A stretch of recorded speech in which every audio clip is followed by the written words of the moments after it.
Hello everyone, मैं Pallavi S7 education ਤੇ ਇੱਕ ਵਾਰ ਫਿਰ ਤੁਹਾਡੇ ਨਾਲ ਜੁੜੀ ਹਾਂ। ਜਿਵੇਂ ਕਿ ਤੁਹਾਨੂੰ ਪਤਾ ਹੈ ਆਪਾਂ ਸਾਈਕੋਲੋਜੀ ਦੀ ਜੋ ਸੀਰੀਜ਼ ਹੈ ਉਹ ਸ਼ੁਰੂ ਕੀਤੀ ਹੋਈ ਹੈ। ਪ੍ਰੀਵੀਅਸ ਕਲਾਸ ਦੇ ਵਿੱਚ ਆਪਾਂ ਸਾਈਕੋਲੋਜੀ ਦੇ ਸਕੂਲਸ ਹੋਏ ਨੇਗੇ, ਸ਼ਾਖਾਵਾਂ ਹੋਈਆਂ, ਉਹਨਾਂ ਨੂੰ ਪੜ੍ਹਿਆ ਸੀ।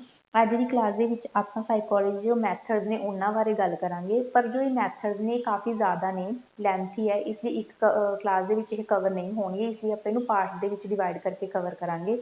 ਅੱਜ ਦੀ ਕਲਾਸ ਦੇ ਵਿੱਚ ਆਪਾਂ ਸਾਈਕੋਲੋਜੀ ਦੇ ਦੋ ਮੈਥਡ ਕਵਰ ਕਰਾਂਗੇ, इंट्रोस्पैक्शन मैथड और ऑब्जर्वेशन मैथड।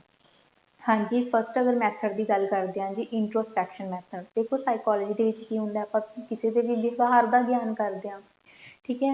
तो उहदे विच जो इंट्रोस्पैक्शन मैथड है ना, इंट्रोस्पैक्शन मैथड दे विच की हुंदा गा, अपने खुद के व्यवहार का निरीखण किया जाता है, आत्म निरीखण किया जाता है, इन्हूं सैल्फ ऑब्जरवेशन मैथड बोलते हैं। बट की हैगा साइकोलॉजी विच की हुंदा गा, मतलब दूसरिਆਂ ਦੇ ਵਿਵਹਾਰ ਤੇ ਗਿਆਨ ਕਰਨ ਤੋਂ ਪਹਿਲਾਂ ਕਿ ਆਪਾਂ ਨੂੰ ਖੁਦ ਦੇ ਵਿਵਹਾਰ ਦਾ ਗਿਆਨ ਕਰਨਾ ਚਾਹੀਦਾ। ਇਸ ਲਈ ਇਸ ਮੈਥਡ ਨੂੰ ਕੀ ਕਿਹਾ ਜਾਂਦਾ ਹੈ, ਸਾਈਕੋਲॉजी ਦਾ ਸਭ ਤੋਂ ओल्डेस्ट ਮੈਥਡ ਕਿਹਾ ਜਾਂਦਾ ਹੈ। ਇਹ ਜੋ ਮੈਥਡ ਹੈਗਾ ਇਹ ਸਟਰਕਚਰਲਿਜ਼ਮ ਦੀ ਦੇਣ ਹੈਗਾ। ਜੋ ਸੰਰਚਨਾਵਾਦੀ ਹੋਏ ਨੇਗੇ ਉਹਨਾਂ ਨੇ ਕਿਹਾ ਸੀ ਕਿ ਆਪਾਂ ਨੂੰ ਪਹਿਲਾਂ ਦੂਸਰਿਆਂ ਦੇ ਵਿਵਹਾਰ ਨੂੰ ਜਾਣਨ ਤੋਂ ਪਹਿਲਾਂ ਆਪਾਂ ਨੂੰ ਖੁਦ ਦੇ ਆਪਣਾ ਆਤਮ ਨਿਰੀਖਣ ਕਰਨਾ ਚਾਹੀਦਾ, ਇੰਟਰੋਸਪੈਕਸ਼ਨ ਕਰਨੀ ਚਾਹੀਦੀ ਹੈ। ਜੋ ਇਸ ਮੈਥਡ ਨੂੰ ਜਿਨ੍ਹਾਂ ਨੇ ਦਿੱਤਾ ਸੀ ਉਹ ਨੇਗੇ ਵਿਲੀਅਮ ਵੁੰਟ ਤੇ ਟਿਚਨਰ। ਤੁਹਾਨੂੰ ਜਿਵੇਂ ਪਤਾ ਹੀ ਆਪਾਂ ਪ੍ਰੀਵੀਅਸ ਕਲਾਸ ਦੇ ਵਿੱਚ ਵੀ ਕੀਤਾ ਸੀ ਕਿ ਵਿਲੀਅਮ ਵੁੰਟ ਨੇ ਕੀ ਹੈ 1879 ਦੇ ਵਿੱਚ ਕੀ ਕੀਤਾ ਸੀਗਾ, ਜਰਮਨੀ ਲਿਪਸਿੰਗ ਦੇ ਵਿੱਚ ਕੀ ਹੈਗਾ ਲੈਬ ਖੋਲੀ ਸੀ, ਇਸ ਲਈ ਇਹਨਾਂ ਨੂੰ ਐਕਸਪੈਰੀਮੈਂਟਲ ਸਾਈਕੋਲੋਜੀ ਦੇ ਫਾਦਰ ਵੀ ਕਿਹਾ ਜਾਂਦਾ ਹੈਗਾ। ਟੀਚਨਰ ਸੀਗੇ ਜੋ ਇਹਨਾਂ ਦੀ ਕੰਸੈਪਟ ਨਾਲ ਕੀ ਕੀਤਾ ਸੀ, ਇਹਨਾਂ ਨੇ ਐਗਰੀ ਕੀਤਾ ਸੀਗਾ। ਇਸ ਮੈਥਡ ਨੂੰ ਕੀ ਹੈਗਾ ਸਭ ਤੋਂ ओल्डेस्ट मैथड कहा जाता है। और जो सैकेंड पॉइंट है वो हैगा कि इस मैथड के विच आपां की करते हैं कि सैल्फ ऑब्जरवेशन करते हैं, अपने आप के बारे की हैगा जानकारी इकट्ठा कर देंगे कि आपां किवें फील कर रहे हैं, आपां की सोच रहे हैं, अपना व्यवहार किवें है। ਇਹਦੇ 3 ਸਟੈਪਸ ਨੇਗੇ ਇਸ ਮੈਥਡ ਦੇ ਵਿੱਚ। ਇਸ ਮੈਥਡ ਦੇ ਵਿੱਚ ਕੀ ਹੁੰਦਾ ਹੈਗਾ, ਆਪਾਂ ਪਹਿਲਾਂ ਕਿਸੇ ਵੀ ਸਥਿਤੀ ਨੂੰ ਜਾਂ ਵਸਤੂ ਨੂੰ ਪਹਿਲਾਂ ਆਪਾਂ ਧਿਆਨ ਨਾਲ ਦੇਖਦੇ ਹਾਂ, ਆਪਣਾ ਧਿਆਨ ਜਾਂਦਾ, ਆਪਾਂ ਓਬਜ਼ਰਵ ਕਰਦੇ ਆਂਗੇ। ਫਿਰ ਕੀ ਕਰਦੇ ਹਾਂ, ਆਪਣੇ ਅੰਦਰ ਕੀ ਹੈ ਇੱਕ ਮਨੋਦਸ਼ਾ ਉਤਪੰਨ ਹੁੰਦੀ ਹੈਗੀ, ਮੈਂਟਲ ਸਟੇਟ ਪੈਦਾ ਹੁੰਦੀ ਹੈ ਉਸ ਚੀਜ਼ ਦੇ ਬਾਰੇ, ਤੇ ਫਿਰ ਉਹਨੂੰ ਕੀ ਕਰਦੇ ਆਪਾਂ ਐਨਾਲਾਈਜ਼ ਕਰਦੇ ਆਂਗੇ। ਤੇ ਫਿਰ ਕੀ ਕਰਦੇ ਹਾਂ ਆਪਾਂ ਖੁਦ ਹੀ ਉਸ ਬਾਰੇ, ਉਸ ਸਥਿਤੀ ਬਾਰੇ ਜਾਂ ਉਸ ਵਸਤੂ ਬਾਰੇ ਕੀ ਕਰਦੇ ਆਂਗੇ, ਇੱਕ ਸਲਾਹ ਬਣਾਉਂਦੇ ਆਂਗੇ। ਤਾਂ ਇਹ 3 ਸਟੈਪਸ ਨੇਗੇ ਇੰਟਰੋਸਪੈਕਸ਼ਨ ਮੈਥਡ ਦੇ। बट हुण अगर आप गल करिए ना इंट्रोस्पैक्शन मैथड के विच आपां खुद का ऑब्जरवेशन तो करते हैं, बट किहड़ा स्टेट ऑफ माइंड हैगा कॉन्शियसनैस। आपां इस मैथड राही इंट्रोस्पैक्शन राही की कर देंगे अपने कॉन्शियस बिहेवियर बारे की हैगा पता कर देंगे भी आपां अपना खुद का जो कॉन्शियस स्टेट हैगी वो की है। उस तो बाद अगर आप गल करिए तो ये जो मैथड है ये मैरिट्स और डीमैरिट्स की, ਤੇ ਜੋ ਕਾਫੀ ਹਰੇ ਜੋ ਵੀ ਮੈਥਡ ਜਿੰਨੇ ਵੀ ਮੈਥਡਸ ਹੋਏ ਨੇ ਸਭ ਦੇ ਕੁਛ ਨਾ ਕੁਛ ਮੈਰਿਟਸ ਔਰ ਡੀਮੈਰਿਟਸ ਹੁੰਦੀਆਂ ਨੇਗੀਆਂ। ਹਾਂਜੀ, ਸਭ ਤੋਂ ਪਹਿਲਾਂ ਆਪਾਂ ਗੱਲ ਕਰਦੇ ਹਾਂ ਕਿ ਇਸ ਮੈਥਡ ਦੇ ਜੋ ਮੈਰਿਟਸ ਨੇਗੀਆਂ ਉਹ ਕੀ ਨੇ, ਗੁਣ ਕੀ ਨੇਗੇ। ਦੇਖੋ ਇਸ ਮੈਥਡ ਦੇ ਵਿੱਚ ਕੀ ਕੀਤਾ ਜਾਂਦਾ ਹੈਗਾ, ਇਸ ਮੈਥਡ ਦੇ ਵਿੱਚ ਆਪਾਂ ਆਪਣੇ ਖੁਦ ਦੇ ਜੋ ਵਿਵਹਾਰ ਹੈਗਾ ਉਹਦਾ ਗਿਆਨ ਕਰਦੇ ਹਾਂ, ਆਪਾਂ ਆਪਣਾ ਆਤਮ ਨਿਰੀਖਣ ਕਰਦੇ ਹਾਂ। ਤਾਂ ਕੀ ਹੁੰਦਾ ਆਪਣੇ ਖੁਦ ਦੇ ਗਿਆਨ, ਆਪਾਂ ਆਪਣੇ ਬਾਰੇ ਉਹਨਾਂ ਜ਼ਿਆਦਾ ਜਾਣਦੇ ਹਾਂ, ਆਪਣੇ ਖੁਦ ਦੇ ਗਿਆਨ ਦੇ ਵਿੱਚ ਕੀ ਹੈ ਵਾਧਾ ਹੁੰਦਾ, ਆਪਾਂ ਨੂੰ ਆਪਣੇ ਵਿਵਹਾਰ ਬਾਰੇ ਕੀ ਹੈ ਪਤਾ ਲੱਗਦਾ ਹੈਗਾ, ਅੰਡਰਸਟੈਂਡਿੰਗ ਇਨਕਰੀਜ਼ ਹੁੰਦੀ ਹੈਗੀ। ਦੂਸਰਿਆਂ ਨੂੰ ਦੇਖੋ ਜਦੋਂ ਆਪਾਂ ਖੁਦ ਬਾਰੇ ਜ਼ਿਆਦਾ ਵਧੀਆ ਤਰੀਕੇ ਨਾਲ ਜਾਣਦੇ ਹੋਵਾਂਗੇ ਤਾਂ ਆਪਾਂ ਨੂੰ ਦੂਸਰਿਆਂ ਨੂੰ ਜ਼ਿਆਦਾ ਜਾਣਨ ਦੇ ਵਿੱਚ ਵੀ ਕੀ ਹੈਗਾ ਮਦਦ ਮਿਲਦੀ ਹੈਗੀ, ਆਪਾਂ ਦੂਸਰਿਆਂ ਨੂੰ ਵੀ ਵਧੀਆ ਤਰੀਕੇ ਨਾਲ ਕੀ ਹੈ ਜਾਣ ਸਕਦੇ ਹਾਂ। ਥਰਡ ਜੋ ਪੁਆਇੰਟ ਹੈਗਾ, ਥਰਡ ਮੈਰਿਟ ਹੈ ਕਿਸੇ ਲੈਬ ਦੀ ਲੋੜ ਨਹੀਂ। ਦੇਖੋ ਇਸ ਮੈਥਡ ਦੇ ਵਿੱਚ ਕੀ ਹੁੰਦਾ ਨਾ, ਆਪਾਂ ਨੂੰ ਕਿਸੇ ਸਪੈਸ਼ਲ ਜਗ੍ਹਾ ਦੀ ਜਾਂ ਐਕਸਪੈਰੀਮੈਂਟ ਕਰਨ ਲਈ ਕਿਸੇ ਲੈਬ ਦੀ ਲੋੜ ਨਹੀਂ ਹੁੰਦੀ, ਕਿਉਂਕਿ ਆਪਾਂ ਆਪਣਾ ਖੁਦ ਦਾ ਹੀ ਕੀ ਹੈਗਾ ਇੰਟਰੋਸਪੈਕਸ਼ਨ ਕਰਨਾ ਹੁੰਦਾ। ਨਾ ਤਾਂ ਆਪਾਂ ਨੂੰ ਕੋਈ ਲੈਬ ਦੀ ਲੋੜ ਹੁੰਦੀ ਹੈ, ਨਾ ਆਪਾਂ ਨੂੰ ਕੋਈ ਜ਼ਿਆਦਾ ਕੀ ਕੋਈ ਐਕਸਪੈਂਸਿਵ ਨਹੀਂ ਹੈਗਾ ਇਹ ਮੈਥਡ, ਆਪਣਾ ਇਸ ਮੈਥਡ ਦੇ ਉੱਪਰ ਕੋਈ ਜ਼ਿਆਦਾ ਖਰਚਾ ਨਹੀਂ ਆਉਂਦਾ, ਠੀਕ ਹੈ। ਜੋ ਇਸ ਮੈਥਡ ਦੇ ਵਿੱਚ ਲੈਬ ਹੈ ਨਾ ਉਹ ਆਪਣਾ ਖੁਦ ਦਾ ਮਾइंड ਹੁੰਦਾ। ਆਪਾਂ ਆਪਣੇ ਮਾइंड ਦੇ ਵਿੱਚ ਹੀ ਕੀ ਕਰਦੇ ਹਾਂ ਆਪਣਾ ਸੈਲਫ ਇੰਟਰੋਸਪੈਕਸ਼ਨ ਕਰ ਦਿਆਂਗੇ, ਆਪਣੀ ਸੈਲਫ ऑब्जरवेशन ਕਰ ਦਿਆਂਗੇ, ਆਪਣੇ ਕੌਨਸ਼ੀਅਸ ਸਟੇਟ ਬਾਰੇ ਜਾਣ ਦਿਆਂਗੇ। ਹਾਂਜੀ, ਫੋਰਥ ਜੋ ਮੈਰਿਟ ਹੈ ਉਹ ਹੈਗੇ ਆਪਣੀ ਇੱਛਾ ਅਨੁਸਾਰ ਆਪਾਂ ਜਦੋਂ ਮਰਜ਼ੀ ਆਪਣਾ ਇੰਟਰੋਸਪੈਕਸ਼ਨ ਕਰ ਸਕਦੇ ਹਾਂ। ਜਦੋਂ ਵੀ ਆਪਣਾ ਮਨ ਕਰੂਗਾ ਵੀ ਆਪਾਂ ਆਪਣੇ ਇਸ ਬਿਹੇਵੀਅਰ ਦਾ ਜੋ ਇੰਟਰੋਸਪੈਕਸ਼ਨ ਕਰਨੀ ਹੈ ਤਾਂ ਆਪਾਂ ਜਦੋਂ ਚਾਹਾਂਗੇ, ਜਦੋਂ ਆਪਣੀ ਮਰਜ਼ੀ ਹੋਊਗੀ ਆਪਾਂ ਉਦੋਂ ਆਪਣਾ ਆਤਮ ਨਿਰੀਖਣ ਕਰਨ ਲੱਗ ਜਾਵਾਂਗੇ। ਹਾਂਜੀ, ਬਟ ਇਹਦੀਆਂ ਕੁਛ ਕੀ ਹੈ ਡੀਮੈਰਿਟਸ ਵੀ ਨੇਗੀਆਂ, ਔਗੁਣ ਵੀ ਨੇਗੇ ਇਸ ਮੈਥਡ ਦੇ। ਪਹਿਲਾਂ ਤਾਂ ਕੀ ਹੈ ਕਿ ਇਹ ਵਿਸ਼ਵਾਸਜਨਕ ਨਹੀਂ ਹੈ।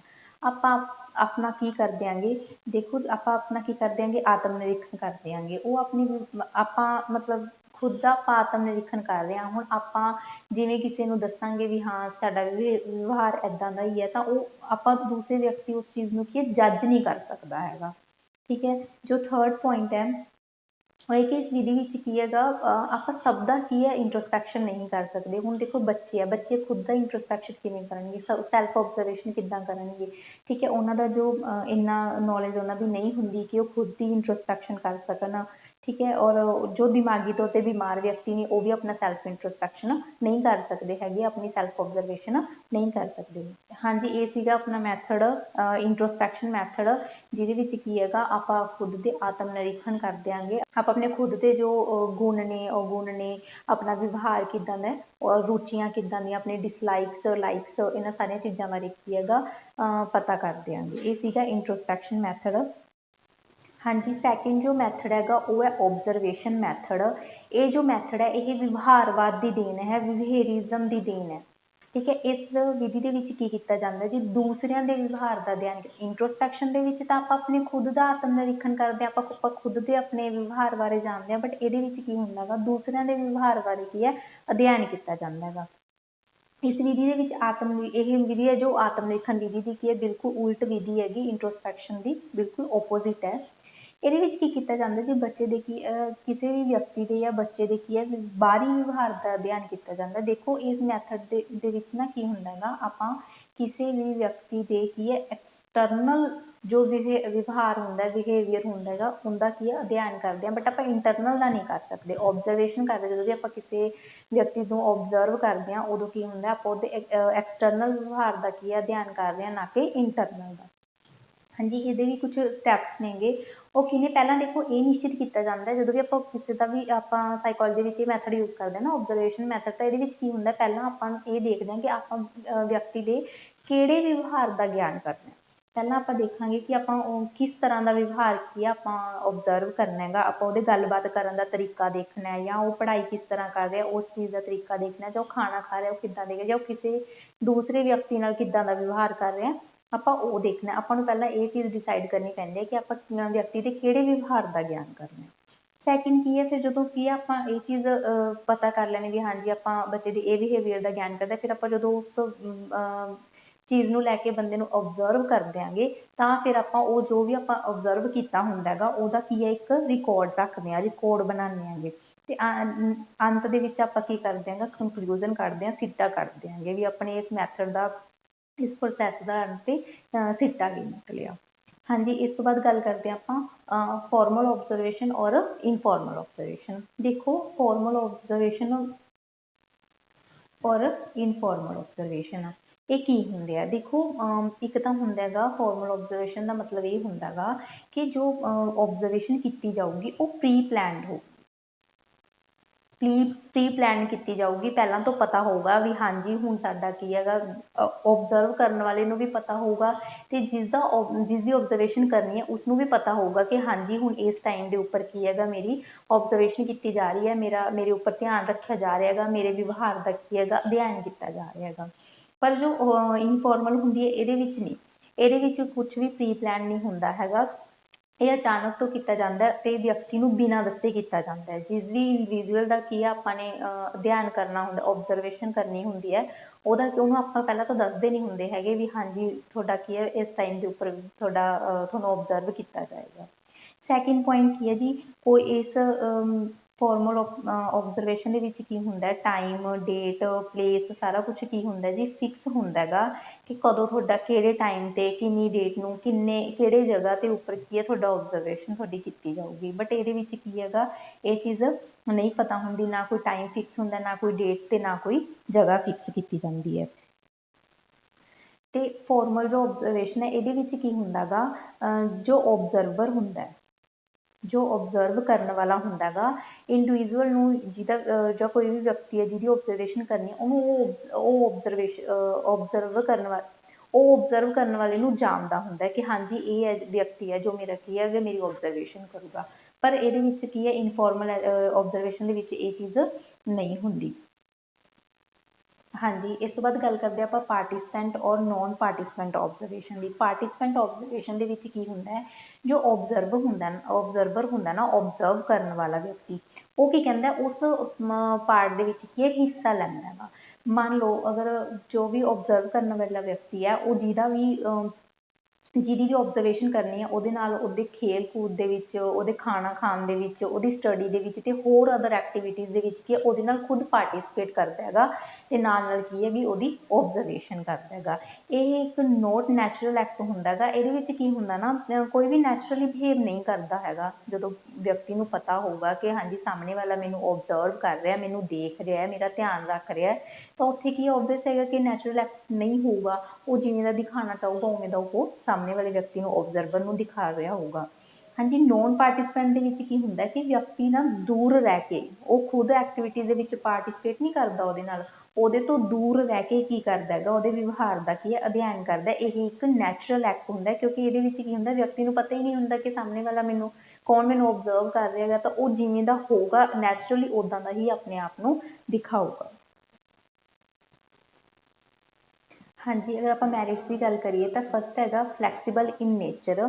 ਦੇਖੋ ਇਹਦੇ ਵਿੱਚ ਕੀ ਹੁੰਦਾ ਲਚਕੀਲਾਪਨ ਹੁੰਦਾ, ਮਤਲਬ ਕੀ ਹੈਗਾ ਜਦੋਂ ਤੱਕ ਆਪਾਂ ਚਾਹਾਂਗੇ ਆਪਾਂ ਉਦੋਂ ਤੱਕ ਕੀ ਹੈ ਬੰਦੇ ਨੂੰ ਕੀ ਹੈ ਓਬਜ਼ਰਵ ਕਰ ਸਕਦੇ ਹਾਂਗੇ।